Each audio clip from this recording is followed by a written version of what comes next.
السلام على عباده الذين اصطفى خصوصا على افضلهم وخاتم النبيين محمد الامين وعلى اله وصحبه اجمعين.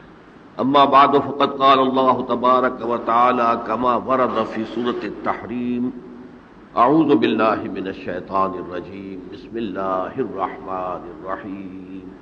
يا ايها الذين آمنوا توبوا الى الله توبة نصوحا عسى ربكم ان يكفر عنكم سيئاتكم ويدخلكم جنات تجري من تحتها الانهار يوم لا يخزي الله النبي والذين آمنوا معه نورهم يسعى بين ايديهم وبايمانهم يقولون ربنا اتمم لنا نورنا واغفر لنا انك على كل شيء قدير.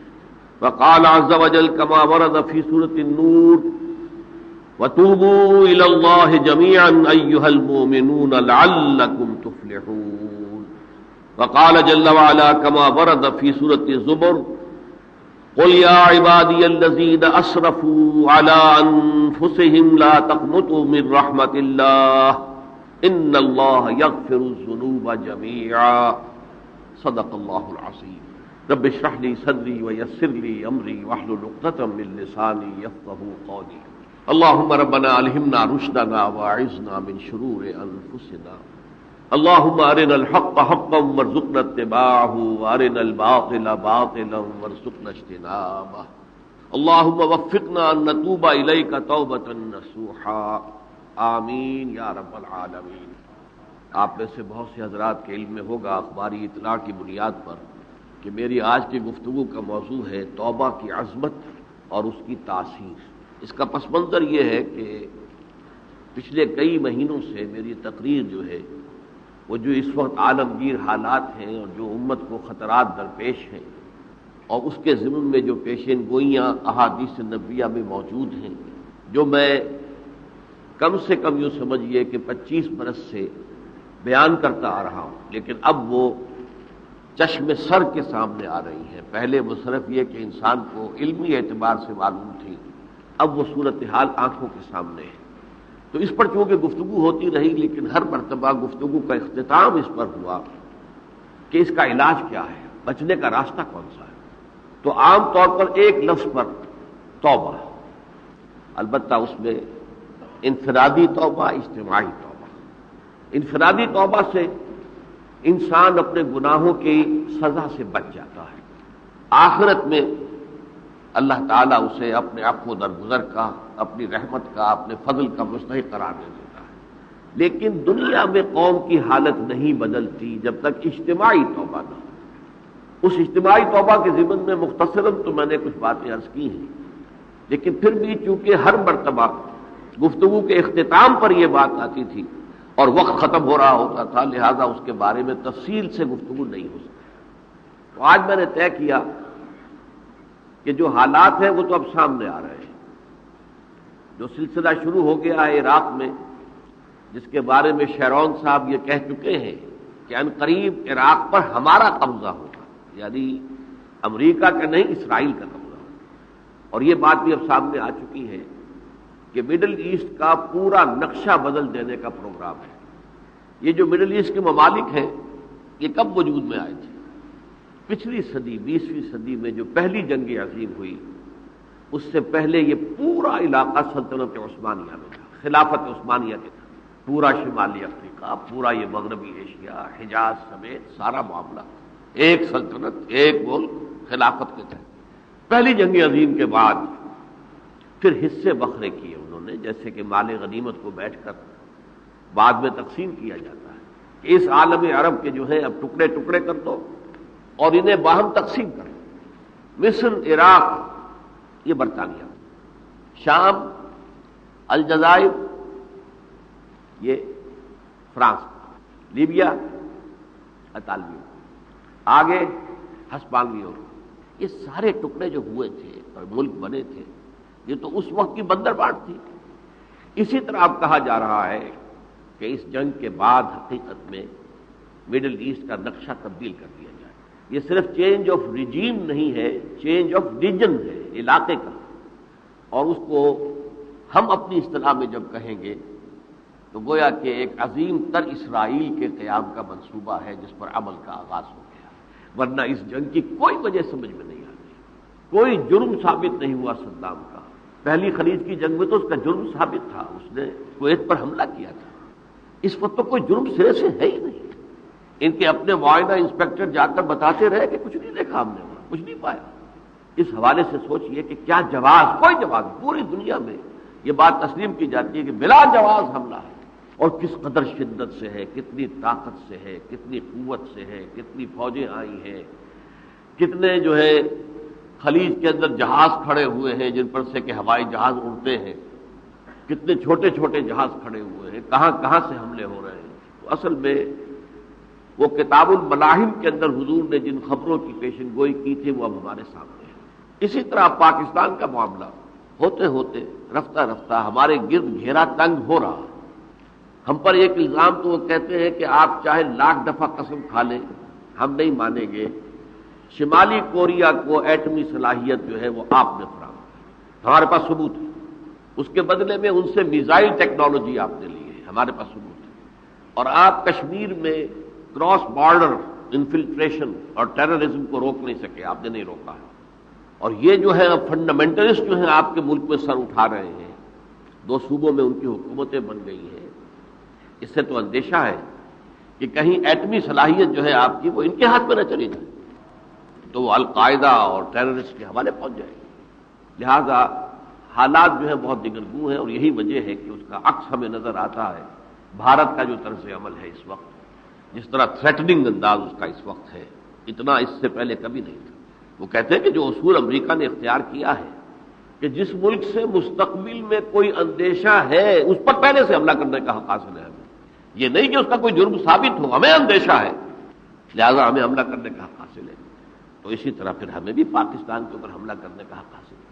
بہرحال میں ان میں اب زیادہ وقت صرف نہیں کرنا چاہتا، یہ چیزیں تو اب رائٹنگ آن دی وال کی حیثیت سے ہماری نگاہوں کے سامنے ہیں۔ آج میں چاہتا ہوں کہ اس توبہ کے موضوع پر کچھ عرض کروں، اور اس میں بھی ایک خاص بات جس کی طرف کہ میرا ذہن حال ہی میں منتقل ہوا ہے، وہ آج اس میں یوں سمجھیے کہ اضافی طور پر آپ کے سامنے رکھوں گا۔ دیکھیے، توبہ کے بارے میں قرآن مجید میں بے شمار آیات ہیں، اور توبہ جو ہے ہماری دینی تعلیمات کا ایک اہم ستون ہے۔ میں نے ابھی صرف 3 مقامات سے آیات آپ کو سنائی ہے۔ یا ایھا الذین آمنوا توبوا الی اللہ توبۃ نصوحا، اہل ایمان اللہ کی جناب میں توبہ کرو خلوص کے ساتھ، اخلاص کے ساتھ، توبۃ النصوح، زبانی کلامی نہیں، توبہ کی تسبیح نہیں، بالفعل توبہ۔ عسیٰ ربکم ان یکفر عنکم سیئاتکم، امید ہے تمہارا رب تمہاری برائیوں کو تم سے دور کر دے گا۔ یہ توبہ کی تاثیر ہے۔ اگر آپ کے اخلاق اور کردار میں کوئی غلط شے شامل تھی، اللہ تعالیٰ آپ کے کردار کے دامن کو دھو دے، اور آپ کے اعمال نامے میں اگر دھبے لگے ہوئے تھے تو اللہ تعالیٰ ان دھبوں کو بھی دھو ڈالے گا۔ عسیٰ ربکم ان یکفر عنکم سیئاتکم ویدخلکم جنات تجری من تحتہا الانہار، اور تمہیں داخل کرے گا ان باغات میں جن کے دامن میں ندیاں بہتی ہوں گی۔ یوم لا یخزی اللہ النبی والذین آمنوا معہ، وہ دن جس دن اللہ تعالیٰ اپنے نبی کو رسوا نہیں کرے گا، معاذ اللہ ثم معاذ، اور نبی کے ساتھ ہی ان کو بھی کہ جو ان کے ساتھ ایمان لائے۔ نورہم یسعی بین ایدیہم و بایمانہم، ان کا نور ان کے سامنے طرف اور داہنی طرف دوڑتا ہوا ہوگا۔ نور ایمان قلب سے پھوٹ رہا ہوگا اور وہ سامنے روشنی ڈالے گا، اور نور اعمال صالحہ داہنے ہاتھ کی طرف سے چونکہ عمل کرتے ہیں نیک ہم، تو وہاں سے نور ظاہر ہوگا جو دنیا میں اعمال کی شکل میں کمایا گیا تھا۔ اور اس وقت یہ اہل ایمان کہتے ہوں گے، یقولون ربنا اتمم لنا نورنا واغفر لنا، اے اللہ ہمارے نور کو کامل فرما دے۔ اس کا پس منظر یہ ہے کہ ظاہر بات ہے کہ ایمان کے درجات بھی بے شمار ہیں۔ کہاں ابو بکر صدیق کا ایمان، کہاں ایک عام صحابی کا ایمان، کہاں ہم جیسے غیر صحابہ عام مسلمانوں کا ایمان، کہ نسبت خاک رابع عالم پاک، اسی نسبت سے اس نور کی انٹینسٹی ہوگی۔ حضور نے فرمایا کچھ لوگوں کا نور تو اتنا ہوگا کہ وہ مدینے سے صنعاء تک اس کی روشنی پہنچ رہی ہوگی، یمن کے دارالحکومت تک، اور کچھ لوگوں کا نور اتنا ہوگا کہ صرف ان کے قدموں کے آگے روشنی ہو جائے گی، جیسے ٹارچ ہوتی ہے آپ کے آگے، تو ظاہر بات ہے کہ اگر آپ کو رات کے وقت جنگل سے گزرنا ہو اور پگڈنڈی ہو کوئی اور اندھیری شب ہو تو آپ کے لیے وہ ٹارچ بھی کس قدر بڑی غنیمت ہے کہ آدمی دیکھ لیتا ہے کہ سامنے سانپ ہے، کیا ہے، گڑھا ہے، کھائی ہے، کیا ہے۔ تو اس روز وہ جن کو وہ ٹارچ نصیب ہو گئی وہ بھی بہت خوش قسمت، بہت خوش قسمت، بہت خوش قسمت ہوں گے۔ لیکن ان کا کیا کہنا جن کا نور مدینے سے صنعاء تک پہنچ رہا ہو، تو جن کے نور کی یہ انٹینسٹی کم ہوگی وہ اللہ سے دعا کرتے ہوں گے ربنا اتمم لنا نورنا، پروردگار ہمارے نور کو بھی کامل کر دے، تو نے اپنے ان بندوں پر کتنا فضل کیا ہے، کتنا بڑا نور ان کو عطا کیا۔ اتمم لنا نورنا، ہمارا نور بھی اس کا اتمام فرما دے، تکمیل کر دے، واغفر لنا۔ اور یہ کیسے ہوگا؟ ایسے ہوگا کہ ہمارے گناہوں کی پردہ پوشی کر دے۔ گناہوں کی پردہ پوشی ہوگی تو پھر اس نور کی انٹینسٹی میں اضافہ ہو جائے گا۔ واغفر لنا انک علی کل شیء قدیر، یقیناً تو ہر شے پر قادر ہے۔ پھر میں نے آپ کو آیت سنائی سورہ نور کی، یہ آیت نمبر 31 بڑی طویل آیت ہے، اس کا آخری ٹکڑا ہے وَتُوبُوا إِلَى اللَّهِ جَمِيعًا أَيُّهَا الْمُؤْمِنُونَ لَعَلَّكُمْ تُفْلِحُونَ، اے ایمان والو اللہ کی جناب میں سب مل جل کر توبہ کرو تاکہ تم فلاح پاؤ۔ یہ گویا کہ اجتماعی توبہ کا جو میں نے آپ کے سامنے اصطلاح بیان کی ہے، یہ اس کا نقشہ ہے۔ اور ایک اور آیت جو میں نے آپ کو سنائی سورہ زمر کی آیت نمبر 53، بعض لوگوں پر کچھ مایوسی طاری ہو جاتی ہے، ہم اتنے عرصے سے گناہ کرتے چلے آ رہے ہیں، کیسے معافی ہوگی، کیسے ممکن ہے، کیسے چھٹکارا ملے گا؟ ایسے لوگوں کے لیے، ان کے اطمینان کے لیے، ان کی دلجوئی کے لیے، ان کی تسلی کے لیے یہ آیت عظیم ترین آیات میں سے قرآن مجید کی۔ قل یا عبادی الذین اسرفوا علی انفسہم، اے نبی کہہ دیجئے اے میرے وہ بندو جنہوں نے اپنی جانوں پر ظلم کیا ہے، ظلم اٹھایا ہے، زیادتی کی ہے۔ تم اگر گناہ کرتے رہے ہو تو اپنی جان پر ظلم کیا ہے، میرا تو کچھ نہیں بگاڑا، اللہ تو غنی ہے، اس کی تو سلطنت میں کوئی کمی نہیں آتی۔ ایک حدیث قدسی میں الفاظ آئے ہیں میرے بندو اگر تم سب کے سب اولکم و آخرکم و انسکم و جنکم، تمام انس و جن اور اولین سے لے کر آخرین تک کسی بدترین انسان جیسے فاسق و فاجر ہو جائیں، سب ابلیس بن جائیں، تب بھی میری سلطنت میں کوئی کمی نہیں ہوگی۔ اور اگر تم سب کے سب اولین و آخرین اور انس اور جن سب مل کر جو متقی ترین انسان ہو سکتا ہے ویسے بن جاؤ، ابو بکر صدیق بن جاؤ، تب بھی میری سلطنت میں کوئی اضافہ نہیں ہوگا۔ تو اللہ تعالیٰ کا تو کچھ بگڑتا نہیں ہے، انسان گناہ کرتا ہے تو اپنا نقصان۔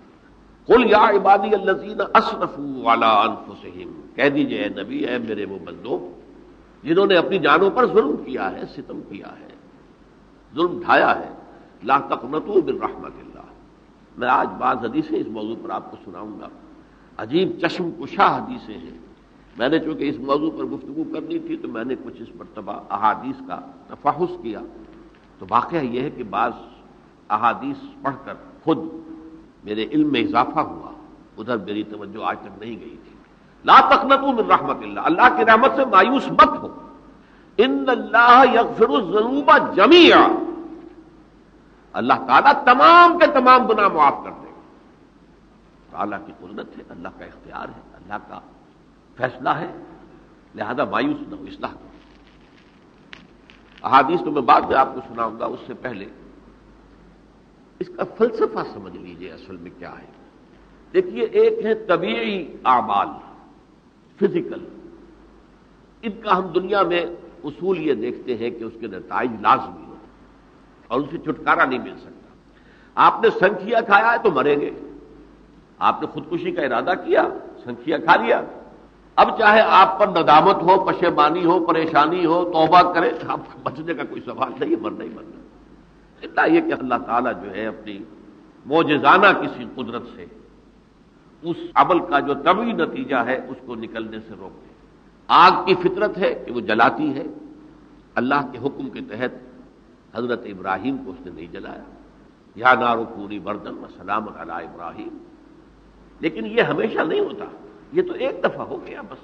اللہ جب چاہے اب بھی کر سکتا ہے، لیکن یہ روز روز نہیں ہوتا۔ روز روز جو بھی فزیکل لاز ہیں وہ چل رہے ہیں، اگر وہ نہ چلے تو کوئی سائنس پاسبل ہی نہ ہو، کوئی ٹیکنالوجی ممکن ہی نہ ہو۔ یہ تو ان فزیکل کیمیکل لاز جو ہے ان کا دوام ہے کہ جس کی وجہ سے یہ ساری سائنس اور ٹیکنالوجی اب کہاں سے کہاں پہنچ رہی ہے کہ عروج آدم خاکی سے انجم سہمے جاتے ہیں کہ یہ ٹوٹا ہوا تارا کہیں مہی کا عمل نہ بن جائے۔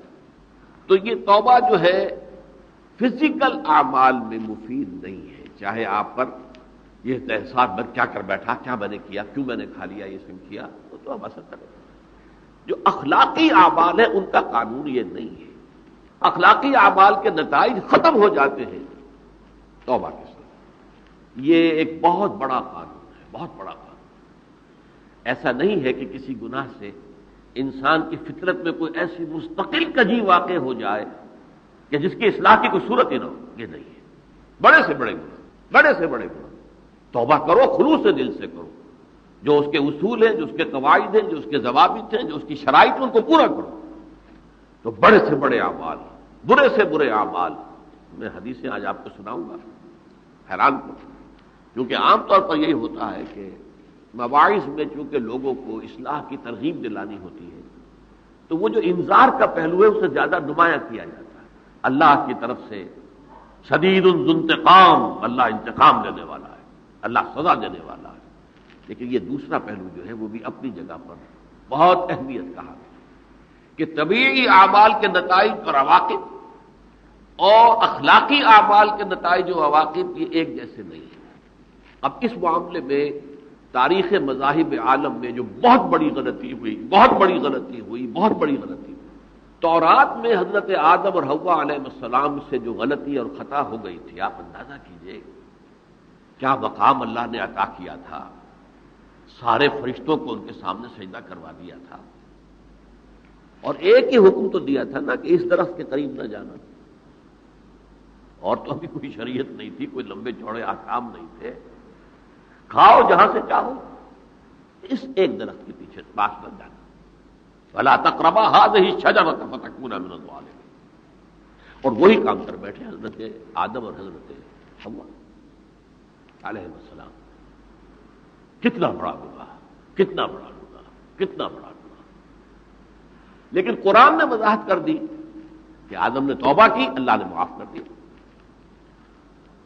اللہ تعالیٰ سے کلمات سیکھے، ندامت دل میں پیدا ہو گئی حضرت آدم کو، لیکن الفاظ نہیں تھے، کن الفاظ میں اللہ سے معافی مانگوں، مجھ سے خطا ہو گئی، بہت بڑی غلطی ہو گئی، وہ الفاظ بھی اللہ نے سکھائے۔ فَتَلَقَّىٰ آدَمُ مِن رَّبِّهِ كَلِمَاتٍ، یہ ہے جس پہ کہ وہ علامہ اقبال کا ایک شعر ہے ان کے نوجوانی کے دور کا، جس پر اب میں بھول رہا ہوں کہ داغ دہلوی تھے یا کوئی اور تھے کہ جنہوں نے علامہ سے کہا تھا میاں اس عمر میں اور یہ شعر، اس بڑی محفل میں بات آئی تھی کہ موتی سمجھ کے شان کریمی نے چن لیے قطرے جو تھے میرے عرق انفعال کے۔ انفعال کہتے ہیں عربی میں پشیمانی، شرمندگی، اور عام طور پر جب کسی انسان پر پشیمانی اور شرمندگی طاری ہوتی ہے تو پیشانی جو ہے اس پر کچھ پسینہ سا آتا ہے۔ تو قطرے جو تھے میرے عرق انفعال کے، موتی سمجھ کے شان کریمی نے چن لیے، اللہ کے نگاہ میں ان کی اتنی قیمت، ان کی اتنی وقت میرے بندے نے پشیمانی اختیار کی ہے، اپنے اس غلط کام کے اوپر اسے رنج اور افسوس ہو رہا ہے، تو اللہ کی نگاہ میں اس کی یہ عظمت ہے، یہ قدرت ہے۔ تو اللہ تعالیٰ نے جب حضرت آدم کے دل میں وہ پشیمانی پیدا ہو گئی تو الفاظ نہیں تھے، کن الفاظ میں؟ ہم کہتے ہیں نا کہ مجھے سمجھ نہیں آ رہا کہ میں کس منہ سے آپ سے بات کروں، میری یہ حیثیت نہیں ہے، میں کن الفاظ میں اپنی جو ہے خطا کا اعتراف کروں۔ تو اللہ نے وہ کلمات خود سکھا دیے، فَتَلَقَّىٰ آدَمُ مِن رَّبِّهِ كَلِمَاتٍ فَتَابَ عَلَيْهِ إِنَّهُ هُوَ التَّوَّابُ الرَّحِيمُ۔ یہ چیز کہیں تورات جب دوبارہ مرتب ہوئی ہے تو وہ نکل گئی، اس میں رہ گئی، باقی اس میں شامل نہیں ہوئی۔ یہ تاریخی اعتبار سے جان لیجئے، تورات جو ہے وہ آج سے 2500 بلکہ 2600 برس قبل سے دنیا سے غائب ہے۔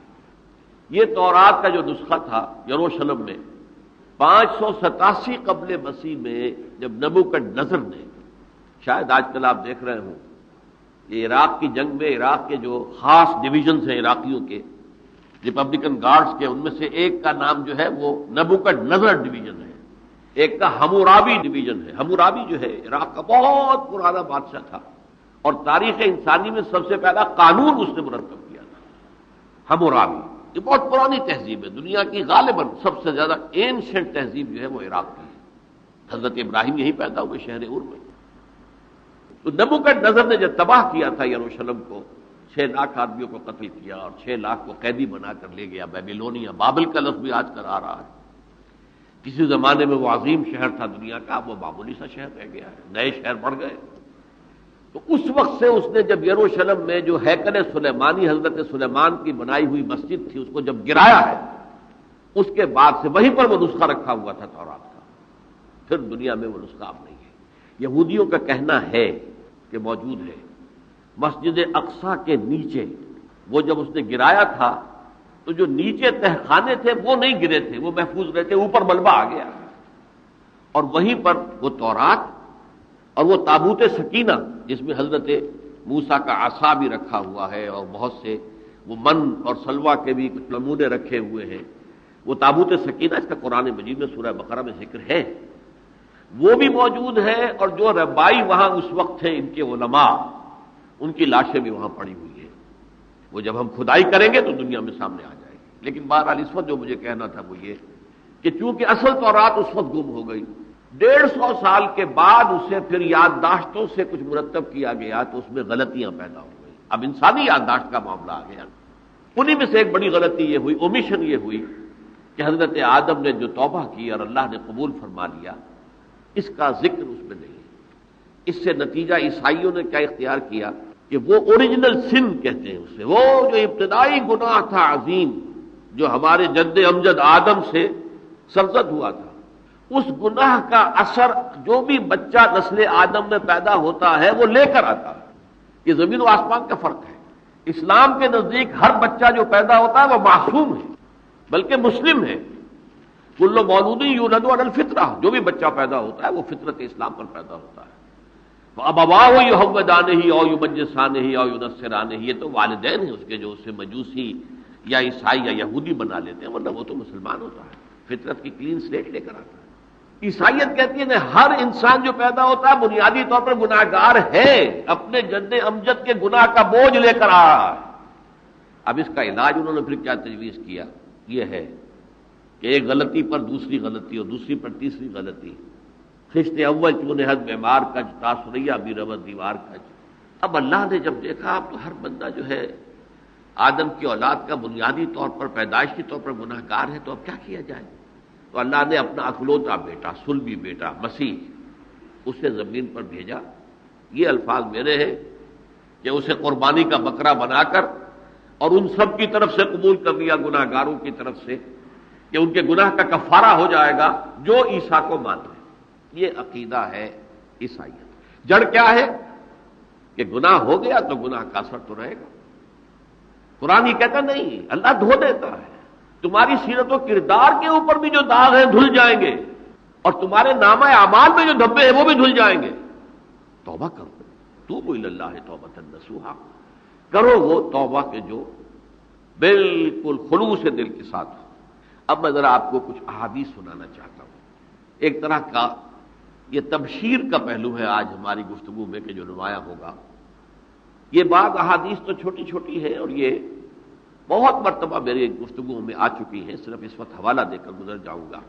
یہ ترمذی اور ابن ماجہ میں حضرت انس ابن مالک رضی اللہ تعالی عنہ سے روایت ہے، حضور نے فرمایا کل بنی آدم خطاؤون وخیر الخطائین التوابون، تمام بنی آدم خطا کار ہیں، خطا کار بھی نہیں، بہت خطا کار ہیں، بہت خطا کار ہیں، لیکن ان خطا کاروں میں بہتر لوگ وہ ہیں کہ جو خوب توبہ کرتے ہیں۔ غلطی ہو گئی توبہ کر لو۔ اور ایک اور حدیث میں آپ کو بتاؤں گا کہ یہ نہیں ہے کہ پھر کبھی وہ غلطی نہ ہو، اس وقت آپ یہ لگا لیں اپنے اوپر یہ کام میں نے نہیں کرنا، اور ایک دفعہ وہ کام چھوڑ دیں تو توبہ ہو گئی۔ پھر اگر کچھ عرصے کے بعد پھر کہیں آپ جذبات کی رو میں بہہ گئے، پھر کہیں کوئی برے اثرات جو ہے وہ پڑے، پھر غلطی، کوئی بات نہیں، پھر ہو گیا، پھر توبہ کرو۔ تواب اسی لیے کہا بار بار بار بار بار بار توبہ کرنے والے۔ تو کل بنی آدم خطاؤون وخیر الخطائین التوابون۔ دوسری حدیث یہ بھی ابن ماجہ اور بہقی میں ہے، حضرت عبداللہ ابن مسعود رضی اللہ تعالی عنہ، التائب من الذنب کمن لا ذنب له، گناہ سے توبہ کرنے والا ایسے ہے جیسے اس نے کبھی گناہ کیا ہی نہیں. دھل جاتی ہے، تختی دھل گئی. بچے نے تختی لکھی تھی، اس کو دھو دیا، ختم ہو گئی. ایک حدیث تو پڑھ کر میں بھی چونک گیا. ابلیس سب سے بڑھ کر مایوس، لہذا میں جتنوں کو اپنے ساتھ لے کر جہنم میں جھونک دوں، یہی میری کمائی ہے، میں نے تو بچنا نہیں.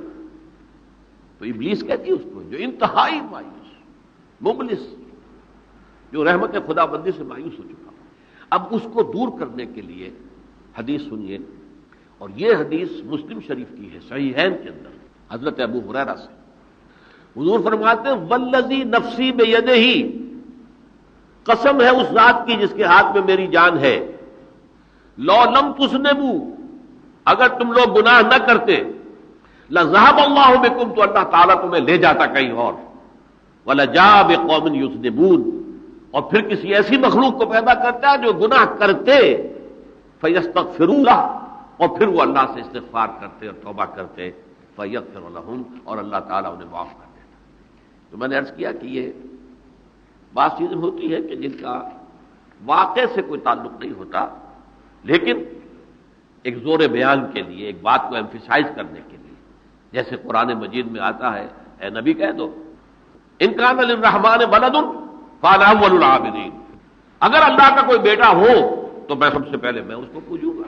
جب میں اللہ کو پوجتا ہوں تو اللہ کا اگر کوئی بیٹا ہوتا تو کیا میں اسے نہ پوچھتا؟ لیکن نہیں ہے. اب یہ نہیں ہے، نفی کے لیے زور دیا کہ اگر اللہ کا کوئی بیٹا ہوتا، لو کان للرحمن ولد فانا اول العابدین. اسی طرح یہ ہے کہ اگر انسان گناہ نہ کرتے اور گناہ کے بعد توبہ کر کے اللہ تعالیٰ کی شان غفاری کا ظہور نہ ہوتا، یہ بھی ایک عجیب فلسفے کی بات ہے. اللہ نے یہ کائنات کیوں پیدا کی؟ قرآن مجید میں اس کو براہ راست ایڈریس نہیں کیا گیا اس مسئلے کو، میرے علم کی حد. ہو سکتا ہے کہیں بہت خفی انداز میں ہو اور ابھی تک میری نگاہ سے بھی چھپا رہ گیا، ہو سکتا ہے. قرآن مجید کے غامض نکات ایسے ہو سکتے ہیں.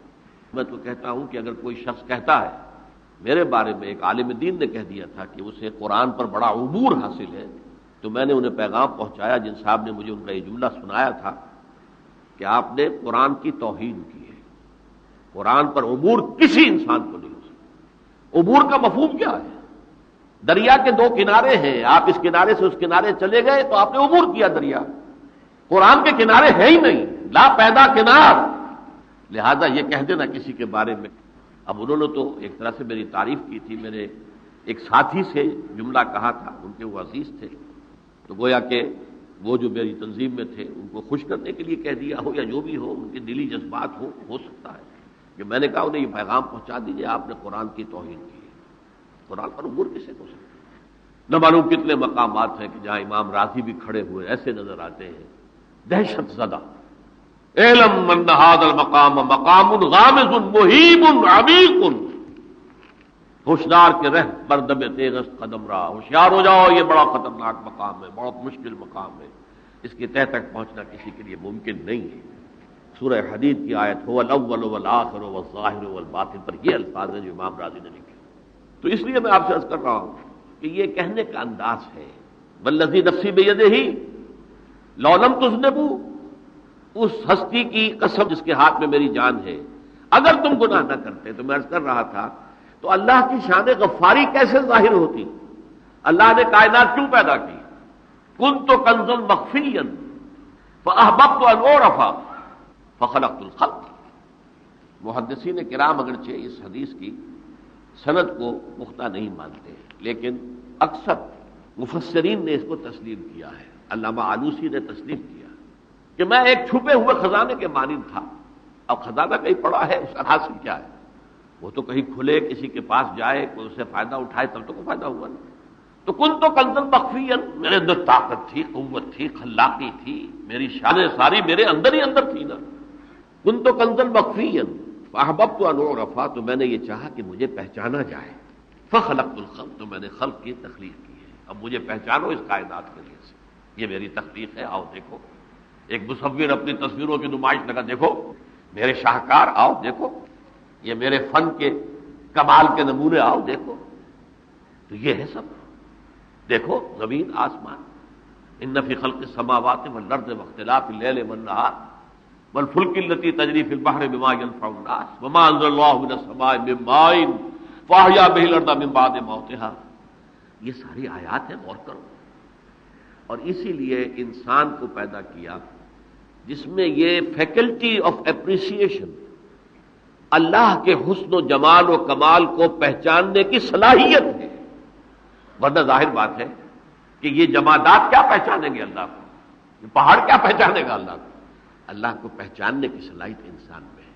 تو یہ چونکہ ایک فلسفہ ہے باقاعدہ، اسی سے میں کہہ رہا ہوں اگر گناہ نہ ہوتا اور پھر توبہ نہ ہوتی اور میں اس کو معاف نہ کرتا تو میری شان غفاری کا ظہور کیسے ہوتا؟ میری شان ہے نا، غفار بھی ہوں، ستار بھی ہوں، اس کا ظہور کیسے ہوتا؟ تو والذی نفسی بیدہ لو لم تذنبوا لذهب اللہ بکم ولجاء بقوم یذنبون فیستغفروا اللہ فیغفر لهم۔ اگر تم لوگ گناہ نہ کرتے تو اللہ تمہیں ختم کر کے کوئی اور ایسی مخلوق پیدا کرتا کہ جو گناہ کرے اور پھر وہ توبہ کرے اور اللہ اسے معاف۔ اسی سے ملتی جلتی ایک حدیث ہے، یہ امام احمد اور امام بہقی لائے ہیں اور اس کے راوی حضرت علی ہے رضی اللہ تعالی عنہ۔ ان اللہ یحب العبد المؤمن المفتن التواب، اللہ تعالیٰ کو بہت محبت ہے، یحب۔ اب دیکھیے ایک طرف وہ آیات ذہن میں لائیے، اللہ تعالیٰ کن سے محبت کرتا ہے؟ واللہ یحب المحسنین، یا وہ لوگ ان اللہ یحب الذین یقاتلون فی سبیلہ صفا کانہم بنیان مرصوص، اللہ محبت کرتا ہے اپنے ان بندوں سے جو اس کی راہ میں جنگ کرتے ہیں صفے باندھ کر، گویا سیسا پلائی ہوئی دیوار ہے۔ یہ ہے مثبت کام، نیک کام، محسنین، اللہ کی راہ میں قتال کرنے والے۔ یہاں اس کے برعکس کہا جا رہا ہے ان اللہ یحب، اللہ تعالیٰ محبت کرتا ہے اپنے اس بندے سے، العبد المومن، جو مومن ہو۔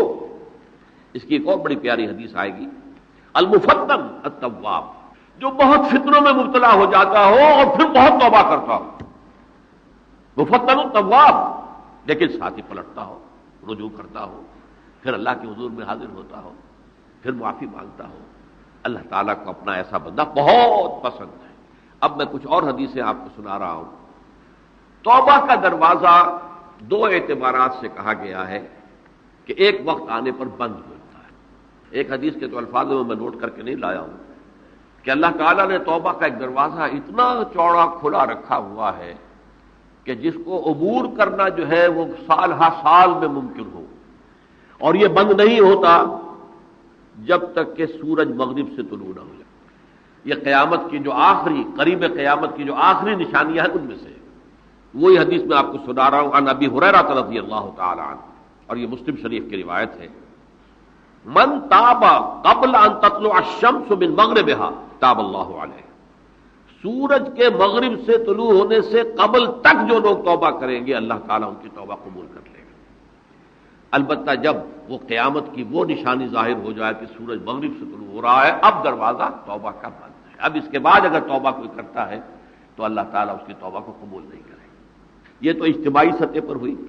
انفرادی سطح پر عن عبداللہ ابن عمر رضی اللہ تعالی عنہما عن النبی صلی اللہ علیہ وسلم قال ان اللہ عز وجل یقبل توبۃ العبد ما لم یغرغر، یہ ترمذی میں ہے حضرت عبداللہ ابن عمر رضی اللہ تعالی عنہما سے کہ اللہ تعالیٰ اپنے بندے کی توبہ قبول کرتا ہے جب تک کہ وہ جسے ہم کہتے ہیں گھنگرو نہ بولنے لگے حلق کے اندر، جبکہ نزع، عالم نزع ہو اور جان جو ہے وہ آ کر پھر یہاں اٹکتی ہے، تو اس وقت تک دروازہ کھلا ہے توبہ کا۔ لیکن جب یہ شکل ہو گئی تو دروازہ بند۔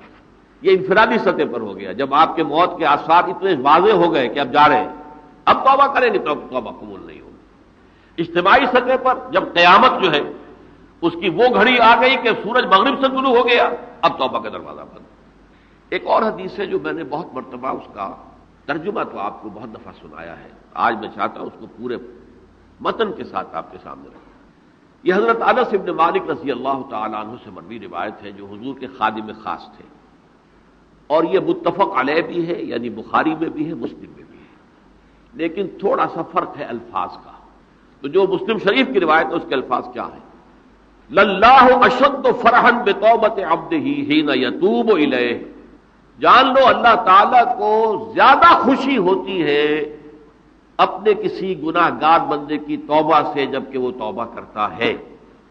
کس سے زیادہ ہوتی ہے؟ اب اس کی ایک تمثیل دی، من احدکم، ایک ایسے شخص سے بھی زیادہ بڑھ کر خوشی ہوتی ہے، کان علی راحلتہ بارض الفلات، کہ جو بہت ہی دور دراز کے سنسان علاقے میں سفر کر رہا تھا، فانتحرفت منہ، اس کی سواری جو ہے گم ہو گئی، وعلیہا طعامہ وشرابہ، اسی پر اس کا کھانا بھی تھا اور پانی بھی تھا، اونٹنی پر سفر کر رہا تھا، اسی پر ہوتا ہے راحلہ جو ہے راستے کا سامان، اچانک کہیں بیٹھا ہے تھوڑی دیر کے لیے سستانے کے لیے، کہیں اونگ آ گئی اور اونٹنی غائب ہو گئی۔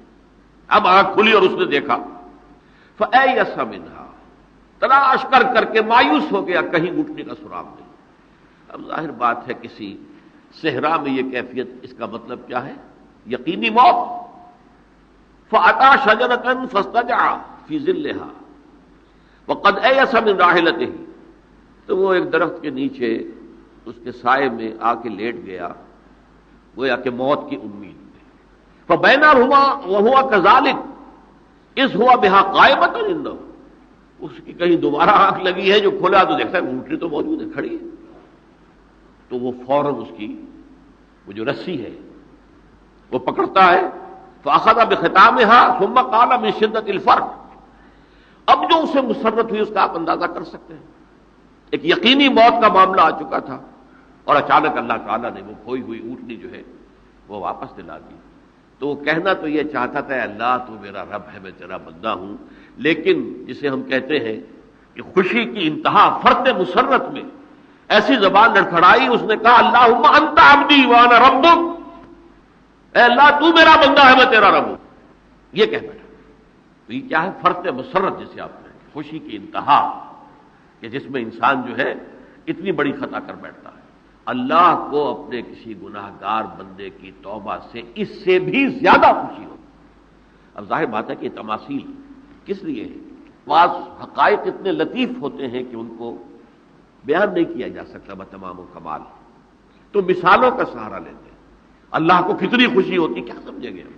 لہذا یہ مثال تو سمجھ میں آ گئی نا، کہ ایک لقودق صحرا میں انسان سفر کر رہا تھا، ایک ہی اونٹنی ہے، اسی پر اس کا پانی ہے، اسی پر اس کا کھانا ہے، کہیں ٹھہرا ہے تھوڑی دیر کے لیے اور اونٹنی غائب ہو گئی، اور اس کے بعد تلاش کر کے شمال مغرب جنوب ہر طرح دیکھ لیا، اب تک کہیں اونٹنی کا سراغ نہیں، اب موت کے انتظار میں لیٹ گیا کہ اچانک دیکھتا ہے کہ اونٹنی موجود ہے، تو وہ اس شدت فرح میں یہ کہہ بیٹھتا ہے اللہم انت عبدی وانا ربک انا للہ و انا الیہ راجعون۔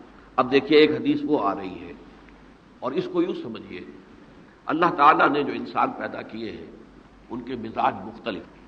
ان میں کچھ لوگ ہوتے ہیں جو قوی ہوتے ہیں ارادے کے، جو فیصلہ کر لیا ڈٹ گئے، کچھ لوگوں میں وہ قوت ارادی اتنی مضبوط نہیں ہوتی، وہ ادھر ادھر سوچتے رہتے ہیں، کچھ لوگ جسمانی طور پر بہت توانا ہوتے ہیں، کچھ لوگ جسمانی طور پر پیدائشی طور پر کمزور ہوتے ہیں۔ تو اگر کوئی قوت ارادی کمزور رکھنے والا شخص ہے، وہ بھی تو اللہ کی تخلیق ہے، اللہ کا بندہ ہے، خطاؤں کا ظہور ہو جاتا ہے، توبہ کرتا ہے، پھر کچھ عرصے کے بعد پھر خطا کا ظہور ہو جاتا ہے، پھر توبہ کرتا ہے، تو ہم تو یہ سمجھیں گے کہ ایک حد کے بعد پھر اس کی توبہ قبول نہیں ہونی چاہیے۔ لیکن حدیث سنیے، وعن ابی ہریرہ رضی اللہ تعالی عنہ قال قال رسول اللہ صلی اللہ علیہ وسلم ان عبدا اذنب ذنبا، یقیناً ایک بندہ جو ہے وہ ایک گناہ کرتا ہے، فقال، پھر وہ کہتا ہے رب، اے میرے پروردگار، اذنبت فاغفر لی، مجھ سے گناہ ہو گیا ہے، مجھے معاف فرما دے۔ فقال ربہ، تو پروردگار یہ کہتا ہے اعلم عبدی ان لہ ربا یغفر الذنب ویاخذ بہ، میرا یہ بندہ یہ جانتا ہے کہ اس کا ایک رب ہے جو گناہ معاف بھی کر سکتا ہے اور سزا دے بھی سکتا ہے۔ کیا مانی ہوئے؟ گناہ اس نے کیا ہے لیکن جانتا ہے اللہ کو کہ وہ معاف بھی فرما سکتا ہے، تو وہ اللہ سے معافی کی درخواست کر رہا ہے۔ اس کے اس جاننے کی بنیاد پر، اس کے اس علم کی بنیاد پر، اس کے اس ایمان کی بنیاد پر فرمایا غفرت لعبدی، میں نے اپنے بندے کو معاف کر دیا۔ ثم مکث ماشاء اللہ، پھر وقت گزرا جتنا کہ اللہ نے چاہا، ثم اذنب ذنبا، پھر اس سے گناہ ہو گیا، فقال رب اذنبت ذنبا فاغفر، پھر کہتا ہے پروردگار مجھ سے گناہ ہو گیا، پھر مجھے معاف فرما دے۔ فقال ربہ، اللہ فرماتا ہے علم عبدی ان لہ ربا یغفر الذنب ویأخذ بہ، میرا بندہ ہے نا جو جانتا ہے کہ اس کا ایک رب ہے، ایمان باللہ اس کے اندر ہے، تبھی تو پکار رہا ہے، اور یہ بھی جانتا ہے کہ وہ گناہ معاف بھی کر سکتا ہے اور چاہے تو پکڑ بھی سکتا ہے، سزا بھی دے سکتا ہے۔ تو فرمایا، اللہ تعالیٰ فرماتے ہیں میں نے فرمایا کہ میں نے معاف کر دیا۔ ثم مکث ما شاء اللہ، پھر ایک عرصہ گزرا اس کے بعد، ثم اذنب ذنبا، اس نے کہا پروردگار میں نے تو پھر ایک اور گناہ کر دیا، فاغفر لی، مجھے بخش دے۔ فقال اعلم عبدی ان لہ ربا یغفر الذنب ویأخذ بہ، میرا بندہ جانتا ہے نا کہ اس کا ایک رب ہے جسے وہ پکار رہا ہے، اور وہ جانتا ہے کہ اسے اختیار حاصل ہے کہ چاہے تو بخش دے اور چاہے تو پکڑ لے۔ اس کے اس علم، اس ایمان کی بنیاد پر میں نے اسے معاف کر دیا۔ ایک اور حدیث، میں نے چونکہ اس گفتگو کے لیے ان احادیث کا تفحص کیا ہے، یہ تو بہت ہیں حدیثیں، میں نے ان میں سے کچھ چنی ہیں۔ ہمارے بعض واعظ ناصح وہ بھی کسی شخص کو روکتے رہے، برائیوں سے روکتے رہے، نہیں رکتا، تو کہیں غصے میں آ کے اللہ تجھے کبھی معاف نہیں کرے گا۔ یہ کتنا بڑا جرم ہے، اس کا اندازہ کیجئے اس حدیث سے۔ تم میرے بندے کو میری رحمت سے مایوس کر رہے ہیں، کتنا بڑا جرم ہے، اس کا اندازہ کیجئے۔ یہ مسلم شریف کی روایت ہے، عن جندب، حضرت جندب رضی اللہ تعالی عنہ سے، ان رسول اللہ صلی اللہ علیہ وسلم حدث، کہ اللہ کے رسول صلی اللہ علیہ وسلم نے ایک واقعہ بیان کیا، ان رجلا قال، کہ ایک شخص نے یہ کہا، واللہ لا یغفر اللہ لفلان، کہ خدا کی قسم اللہ تعالیٰ فلاں شخص کو کبھی معاف نہیں کرے گا۔ وان اللہ تعالیٰ قال، اس پر اللہ تعالیٰ نے یہ فرمایا، منزل الذی یتعالی علیہ، یہ کون ہے جو میرے اوپر حکومت کرنے والا آ گیا، جو میری طرف سے حکم لگا رہا کہ میں کبھی معاف نہیں کروں گا۔ منزل الذی، کون ہے وہ شخص، الذی یتعالی علیہ انی لا اغفر لفلان، کہ میں فلاں شخص کو کبھی معاف نہیں کروں گا، قد غفرت لفلان، اس کو تو میں نے معاف کر دیا، واحبطت عملہ، اس شخص کے تمام اعمال میں نے ضائع کر دیے کہ تم نے میرے بندے کو مایوس کیا۔ یہ ہے جرم کی انتہا۔ تو توبہ کی دعوت دیتے رہو، توبہ کے لیے لوگوں کو آمادہ کرتے رہو، توبہ جو ہے اس کے لیے ترغیب دیتے رہو، اللہ تعالیٰ معاف فرمانے والا۔ اب آخری حدیث سنا رہا ہوں، یہ تو بہت ہی عجیب حدیث ہے اور متفق علیہ، یہ بخاری اور مسلم دونوں میں۔ حضرت ابو سعید الخدری رضی اللہ تعالی عنہ جو ہے وہ اس کے راوی ہیں۔ حضور نے فرمایا، کانا فی من کانا قبلکم رجل قتل 99 نفسا، تم سے پہلے جو امت تھی بنی اسرائیل، گویا کہ ان کا ذکر ہے، اس میں ایک آدمی ایسا تھا جس نے 99 قتل کیے تھے۔ اب آپ اندازہ کیجئے کتنا بڑا گناہ کبیرہ ہے قتل۔ قرآن مجید میں آتا ہے وَكَأَنَّمَا قَتَلَ النَّاسَ جَمِيعًا، اگر ایک انسان کو بھی ناحق قتل کر دیا گیا تو یہ ایسی ہے گویا کہ اس نے پوری نوع انسانی کو قتل کر دیا، اس نے 99 قتل کیے۔ فَهَلْ لَهُ مِن تَوْبَةٍ، پھر اس کے بعد یہ ہوا کہ اس کے اندر توبہ کا جذبہ پیدا ہوا۔ فَسَأَلَ عَنْ أَعْلَمِ أَهْلِ الْأَرْضِ، تو اس نے پھر سوال کیا، لوگوں سے پوچھا کہ زمین میں رہنے والوں میں کون سب سے بڑا عالم ہے۔ فَدُلَّ عَلَى رَاهِبٍ، تو اسے بتایا گیا فلاں راہب فلاں جگہ پر ہے، وہ بہت نیک ہے، بڑا عالم ہے۔ فَأَتَاهُ، وہ اس کے پاس آیا، فَقَالَ أَنَّهُ قَتَلَ 99 نَفْسًا فَهَلْ لَهُ مِن تَوْبَةٍ، انہوں نے کہا دیکھیے راہب صاحب، میں نے 99 انسان قتل کیے، اب مجھے یہ بتائیے کہ میرے لیے توبہ کا کوئی امکان ہے؟ فقال لا، انہوں نے کہا نہیں۔ فقتلہ، اس نے اس کو بھی قتل کر دیا۔ فکمل بہ 100، اپنی سینچری مکمل کر لی، مطلب 99 کے بعد ایک کی کسر تھی، اس کو بھی قتل کیا، 100 پورے کر لیے۔ ثم سأل عن عالم اہل الارض، پھر اس نے پوچھا کوئی اور کوئی بڑے عالم انسان ہو۔ فدل علی رجل عالم، پھر اس کی رہنمائی کی گئی ایک بڑے عالم شخص کی طرف۔ فقال انه قتل 100 نفس، تو اس نے وہاں جا کر کہا کہ میں 100 انسان ہلاک کر چکا ہوں، قتل کر چکا ہوں۔ فهل له من توبہ، میرے لیے توبہ کا کوئی امکان ہے؟ فقال نعم، اس نے کہا کیوں نہیں، 100 قتل کیے تب بھی کیا ہے، توبہ کا دروازہ کھلا ہوا ہے، معلوم یغرغر، جب تک کہ وہ گھنگرو نہیں بج رہا اس وقت تک تمہارے توبہ کا دروازہ کھلا ہوا ہے۔ فرمایا نعم ومن یحول بینہ وبین التوبہ، تمہاری توبہ کے درمیان اور تمہارے درمیان کون حائل ہو سکتا ہے، توبہ کا دروازہ کھلا ہے۔ لیکن ساتھ ہی کہا انطلق الی ارض کذا و کذا، اب تم ایسے کرو جہاں تم رہتے ہو وہاں نہ جاؤ واپس، وہاں کا ماحول اچھا نہیں ہے، معاشرہ اچھا نہیں ہے، ہو سکتا ہے کہ تم توبہ پر قائم نہ رہ سکو، تم فلاں جگہ چلے جاؤ وہاں اچھے لوگ آباد ہیں ان میں جا کر رہو۔ فإن بها أناسا يعبدون اللہ تعالی، وہاں ایسے لوگ آباد ہیں جو اللہ کی بندگی کرتے ہیں، فاعبد اللہ معهم، تو تم ان کے ساتھ مل کر اللہ کی بندگی اور پرستش کرو، ولا ترجع الى ارضک، اپنی زمین کی طرف اپنے وطن میں واپس مت جاؤ، فإنها ارض سوء، وہ بری جگہ ہے، فانطلق، تو وہ چل پڑا، ہجرت کر رہا ہے، اس جگہ جا رہا ہے جہاں کا راہب نے بتایا تھا، حتی اذا نصف الطریق، جب آدھا راستہ اس نے پورا کر لیا، اتاہ الموت، موت آ گئی، فاختصمت فیہ ملائکۃ الرحمت و ملائکۃ العذاب، اب وہ جہنم کے فرشتے بھی آ گئے اس کی جان قبض کرنے کو اور جنت کے بھی آ گئے۔ فقالت ملائکۃ الرحمہ، رحمت والے جو فرشتے ہیں جنت والے، انہوں نے کہا جا تائبا مقبلا بقلبہ اللہ تعالی، یہ شخص توبہ کر کے اللہ تعالیٰ کی طرف ہجرت کر رہا تھا، اس لیے اس کی نیت کی بنیاد پر اب یہ جنتی ہے، لہذا اس کی روح ہم قبض کریں گے۔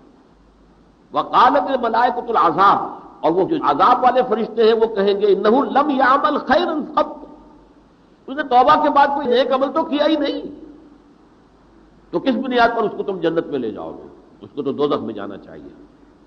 فاتاہ ملک فی صورت آدمی، تو ان کے پاس اللہ نے ایک اور فرشتے کو بھیج دیا انسانی شکل کے اندر، فجعلوہ بینہم، تو ان فرشتوں نے کہا بھائی ہمارا فیصلہ کرا دو، اس کی روح ہم لینا چاہتے ہیں یا ہم لینا چاہتے ہیں، انہیں حکم بنا دیا۔ فقال قیسوا ما بین الارضین فإلی ایتہما کان اقرب، کہ تم فاصلہ ناپ لو جہاں سے وہ چلا ہے اور جہاں جا رہا تھا اور یہاں اس کی موت ہو رہی ہے، تو کون سا فاصلہ زیادہ ہے۔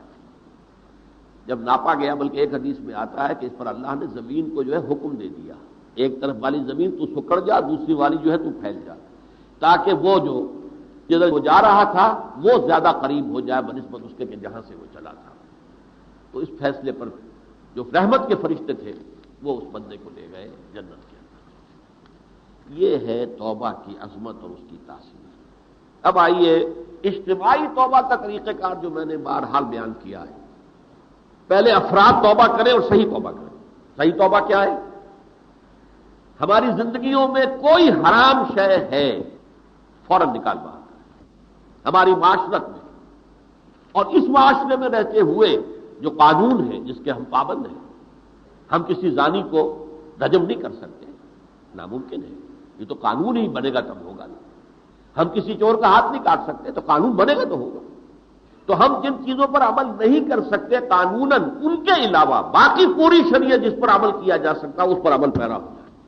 سود میں بند نہیں کر سکتا، بینکوں کو میں آگ نہیں لگا سکتا، اور بینکوں کو آگ لگا دیں گے تبھی سود تو ختم نہیں ہوگا، لیکن یہ تو کر سکتا ہوں نا کہ براہ راست سود میں ملوث نہ ہوں، سود پر قرضہ لے کر اپنا کاروبار نہ چمکاؤں نہ بڑھاؤں، سود پر قرضہ لے کر اپنے مکان نہ اونچا کروں، یہ تو کر سکتا ہوں۔ تو کم سے کم جو ڈائریکٹ کسی نے قانون نہیں بنایا کہ لازم ہے آپ پر کہ آپ سودی قرضہ لیں اور اپنی بلڈنگ عالی شان بنا لیں، کسی نے نہیں کیا۔ یہ اگر کر رہے ہیں تو آپ مجرم ہیں۔ آپ کے معاشرے میں کوئی قانون نہیں بنا کہ پردہ ختم، برقع حرام، یہ ترکی میں تو کر دیا گیا تھا، وہاں تو سر کو ڈھانپنا جو ہے، اسکارف لینا بھی ممنوع ہے، یہاں تو نہیں ہے۔ پھر یہاں جنہوں نے چھوڑا ہے مجرم خود ہے۔ یہاں تو اللہ کا شکر ہے کوئی ایسا مصطفیٰ کمال پیدا آج تک نہیں ہوا ہے کہ جس نے ان چیزوں کا حکم دیا۔ ہاں ترغیب ہے، ذرائع ابلاغ کے ذریعے سے، فحاشی ہے، اریانی ہے، لیکن چوز آپ خود کرتے ہیں، فیصلے کا اختیار آپ کا اپنا ہے۔ تو جن چیزوں کے اندر بھی گناہ سے بچنے کا امکان ہے اس کو عملاً ترک کیا جائے۔ اور نمبر 2، عزم مصمم کر لیا جائے کہ اللہ اب بقیہ زندگی جتنی بھی ہے اس میں اپنی توانائیاں، اپنی قوتیں، اپنی صلاحیتیں صرف کروں گا تیرے دین کی تبلیغ اور تیرے دین کے قائم کرنے کی جد و جہد، عزم مسلم۔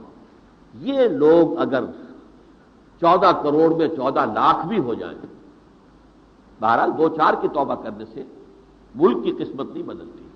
معتدل تعداد کے اندر جو ہے یہ لوگ اگر ایسے ہو جائیں اور پھر یہ کہ وہ مل کر اگر زور لگائیں تو واقعتاً اس ملک کے اندر شریعت اسلامی کا نفاذ ہو سکتا ہے، اللہ کا نظام قائم کیا جا سکتا ہے۔ یہ ملک بنایا اسی لیے گیا تھا۔ تو یہ توبہ کا جو ہے اجتماعی توبہ کا یہ پوری تفصیل تو میں بارہا بیان کر چکا ہوں۔ آج جو میں نے کہا تھا کہ ایک بات کی طرف میرا ذہن حالیہ منتقل ہوا ہے، اس سے پہلے نہیں ہوا۔ یہ توبہ کرنے والے لوگ جب تک 14 لاکھ نہیں ہیں، 1400 ہی ہوں، لیکن یہ اگر دعا کریں گے اللہ تعالیٰ کے خلوص کے ساتھ تو ان کی دعا قبول ہوگی۔ دعا بہت بڑی شے ہے، اب دعا مخ العبادہ، ٹھیک ہے، بڑا لمبا راستہ لگتا ہے یہ کہ 14 لاکھ انسان توبہ کریں یا 2 لاکھ یا 3 لاکھ انسان توبہ کریں، صحیح معنی میں توبہ کریں اور پھر وہ جمع ہو، ایک طاقت بنے، تن من دھن لگانے کے لیے، جانے دینے کے لیے تیار ہو جائیں۔ تو لگتا ہے یہ کہ کافی لمبا ہے کہ دراز و دور دیدم رہو رسم پارسائی، یہ تو بڑا لمبا راستہ ہے۔ اسی سے لوگ کہتے ہیں کہ پھر کیا حل ہوا؟ تو حل جو ہے تو کوئی عملی حل تو نہیں ہوا۔ اس میں میرا ذہن منتقل ہوا ہے دعا، اجیب دعوت الداعی اذا دعان امن یجیب المضطر اذا دعاہ۔ بھلا وہ کون ہے جو کسی مضطر کسے کہتے ہیں؟ ایک شخص نہایت پریشان حال ہو گیا ہو، نہایت پریشان حال، اور میں اللہ کو پکارے، پروردگار تو میری دستگیری فرما۔ اللہ کسی اور طرف مجھے کوئی توقع نہیں رہی، کوئی نہیں رہا جس سے مجھے کوئی امید۔ یہ مضطر اضطرار کی حالت میں آ کر جب بالکل بے چین ہو کر اللہ کو پکارتا ہے تو اللہ اس کی دعا قبول کرتا ہے۔ اور دعا کے یہاں تک بھی آتے ہیں الفاظ کہ لا یرد القضاء الا بالدعاء۔ تقدیر الہی کو بھی اس لیے 2 حصوں میں تقسیم کیا گیا، تقدیر مبرم، ایک تو اللہ کا وہ فیصلہ ہے جو ٹل نہیں سکتا کسی صورت میں، ایک تقدیر معلق ہوتی ہے تو صحیح اللہ کا فیصلہ لیکن اس میں تبدیلی ہو سکتی ہے۔ یہ جو تقدیر معلق ہوتی ہے اس میں دعا انتہائی مؤثر شے ہے۔ لا یرد القضاء الا بالدعاء، قضا جو ہے وہ نہیں بدل سکتی سوائے دعا کے۔ اس دعا کی تو کم سے کم ہم منادی کریں، لیکن پہلے شرط وہی ہے، ورنہ وہ دعا نہیں ہے، ورنہ وہ توبہ نہیں ہے۔ توبہ صحیح ہو، حرام سے اپنے وجود کو، اپنے گھر کو پاک کریں، اس کے بغیر کچھ نہیں۔ اس کے بغیر تو جیسے کہ کہا گیا سورہ مائدہ میں، قل یا اہل الکتاب لستم علی شیء حتی تقیموا التوراۃ والانجیل، اے نبی ان سے کہہ دیجئے، اے اہل کتاب تمہاری کوئی حیثیت اللہ کی نگاہوں میں نہیں ہے، تمہاری کوئی دعا اللہ کے ہاں قابل پذیرائی نہیں ہے جب تک کہ تم تورات اور انجیل کو قائم نہیں کرتے۔ لہذا دعائیں تو نہ بنو، 30 لاکھ آدمی جو ہے حج کے موقع پر کیسی کیسی دعائیں مانگتے ہیں، کہاں جا رہی ہیں دعائیں، کہاں ہیں ان کی قبولیت کے آثار؟ توبہ صحیح ہو، اور توبہ کے بارے میں آج میں نے امکانی حد تک آپ کے سامنے ترغیب و تشویق کا پہلو رکھا ہے۔ مایوسی، اس کو کہا بھی جاتا ہے مایوسی کفر ہے، اور میں نے آپ سے کہا آج کہ لا تقنطوا من رحمت اللہ ان اللہ یغفر الذنوب جميعا، 99 قتل کیے ہوں، 100 قتل کیے ہوں، تب بھی توبہ کرو گے تو اللہ توبہ قبول فرمائے گا، اور کس شان کے ساتھ قبول فرمائے گا اس حدیث کے اندر آیا، متفق علیہ حدیث، صحیح بخاری اور صحیح مسلم کے اندر ہے۔ تو اگر ہم اس توبہ کی منادی کریں نمبر 1، اور جو لوگ توبہ کریں صحیح معنی میں، ایک طرف تو وہ جد و جہد شروع کر دیں اللہ کے دین کے قائم کرنے کی جد و جہد، اس میں پیچھے نہ رہیں، لیکن یہ سلطنت خدا داد پاکستان ہے، اور اے خاص ہے خاصان رسول وقت دعا ہے، امت پہ تیری آ کے جب وقت پڑا ہے۔ میں اپنے احساسات جو ہیں آپ کے سامنے الفاظ میں بیان نہیں کر سکتا۔ یہ جب یروشلم کی تباہی ہوئی تھی جس کا میں نے ذکر کیا ہے، 6 لاکھ انسان قتل ہوئے تھے، اور 6 لاکھ کو نبوکدنضر جو تھا وہ ہانک کر بھیڑوں بکریوں کی طرح بیبیلونیا لے گیا تھا۔ اس سے پہلے کتنے ہی نبی اہل کتاب کے وہ کہتے رہے تھے کہ ہوش کرو، توبہ کر لو، بلکہ ایک جگہ کے الفاظ یہ ہیں درخت کی جڑ پر کلہاڑا رکھا جا چکا ہے، اب بھی ہوش میں آ جاؤ، ہوش میں نہیں آئے۔ دنیا پرستی، نفس پرستی جو بھی ان کے اوپر مسلط ہو چکی تھی، اس نے انہیں توبہ نہیں کرنے دی، تباہی و بربادی ہو گئی۔ آج ہماری نگاہوں کے سامنے عراق کے ساتھ کیا ہو رہا ہے، بغیر اس کے کہ کوئی جرم ہو سکا، بغیر اس کے۔ ہم تو بڑے بڑے جرم کر چکے ہیں ان کی نگاہ میں۔ نان پرولیفریشن ٹریٹی جو ہے اس کے خلاف ہمارا عمل جا رہا ہے، پوری دنیا کے اندر انہوں نے کہا کہ ہم اس کو ایٹمی صلاحیت کو نہیں پھیلنے دیں گے۔ وہ ایک خاص وقت میں افغانستان میں انہیں ہماری ضرورت تھی، اپنے اصل دشمن یو ایس ایس آر، اپنے مقابل کی طاقت کو ختم کرنے کے لیے۔ اس وقت انہوں نے اپنا جو ہے پھیر لیا تھا، نہیں دیکھا تھا، اور ہمارے ہاں اللہ کی یہ رحمت آ گئی کہ ایٹمک صلاحیت بھی حاصل ہو گئی۔ اور پوری دنیا میں شاہ عبداللہ نے کہا تھا، پرنس عبداللہ نے، کہ یہ آپ کا نہیں ہے، نواز شریف صاحب سے جب اس کا ہم نے دھماکہ کیا ہے، یہ بم آپ کا نہیں ہے، یہ پوری امت مسلمہ کا بم۔ کیسے یہ برداشت کر سکتے ہیں یہودی اور یہودیوں کے اعلی کار عیسائی، خاص طور پر Protestants, west white Anglo Saxon Protestants? ناممکن۔ تو سمجھ لیجئے کہ پاکستان کی جڑوں پر بھی تیشہ رکھا جائے گا۔ یہ میرے احساسات کی اس سے کم میں تعبیر ہو نہیں سکتی، لیکن اب بھی امکان ہے، اب بھی امکان ہے، اب بھی امکان ہے۔ توبہ کرو، توبہ کراؤ، مل جل کر طاقت بنو، کوشش کرو کہ یہاں اسلام کا نظام آ جائے، اور اس اسنا میں بھی دعا کرو اللہ تعالیٰ سے کہ اللہ ہمیں مہلت عطا فرما دے، ہمیں کچھ اور مہلت عطا فرما دے، اے اللہ ہمیں کچھ اور مہلت عطا فرما دے۔ بارک اللہ لی ولکم فی القرآن العظیم ونفعنی وإیاکم بالآیات والذکر الحکیم۔ امکان ہے، اب بھی امکان ہے۔ توبہ کرو، توبہ کراؤ، مل جل کر طاقت بنو، کوشش کرو کہ یہاں اسلام کا نظام آ جائے، اور اس اسنا میں بھی دعا کرو اللہ تعالیٰ سے کہ اللہ ہمیں مہلت عطا فرما دے، ہمیں کچھ اور مہلت عطا فرما دے، اے اللہ ہمیں کچھ اور مہلت